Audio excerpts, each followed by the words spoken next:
Hey, I'm Alex, and this is Email Fridays. Up first on this week's agenda, Mutiny.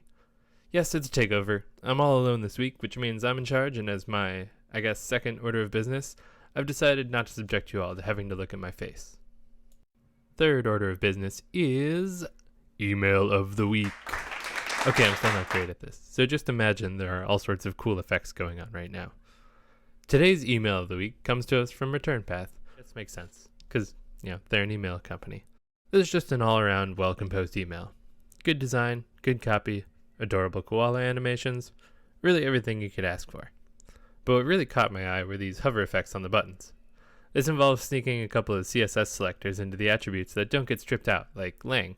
Justin at Fresh Inbox wrote a really interesting rundown on how to pull this off.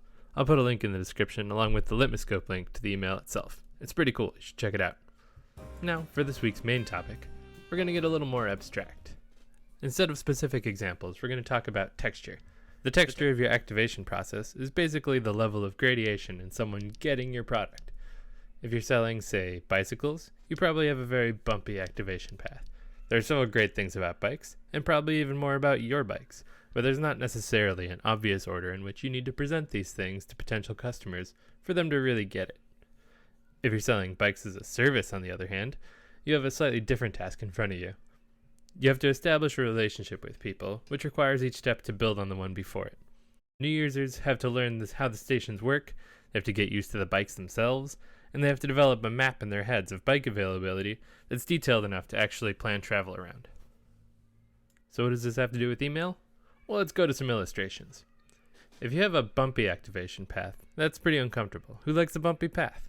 That means your goal is to transition people off of this track. When you translate this into a drip campaign, that means that as soon as someone converts, you want to off-ramp them into the success pipeline.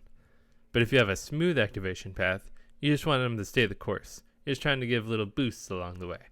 If, despite your efforts, they still run out of momentum, you would instead off-ramp them into this win-back track. Looking at these two campaign diagrams side by side, they're structurally the same. Both 5 emails delivered a few days apart, with a secondary track of 2 emails, again, a few days apart.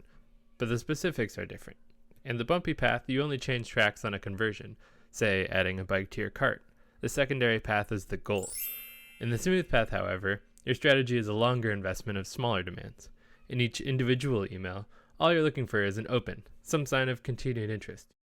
In this case, the secondary track is a failure state. So what do you think?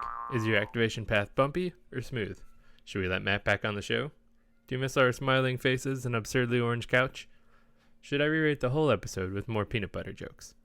Let us know in the comments, and don't forget to like and subscribe and tell your friends and work acquaintances about Email Friday.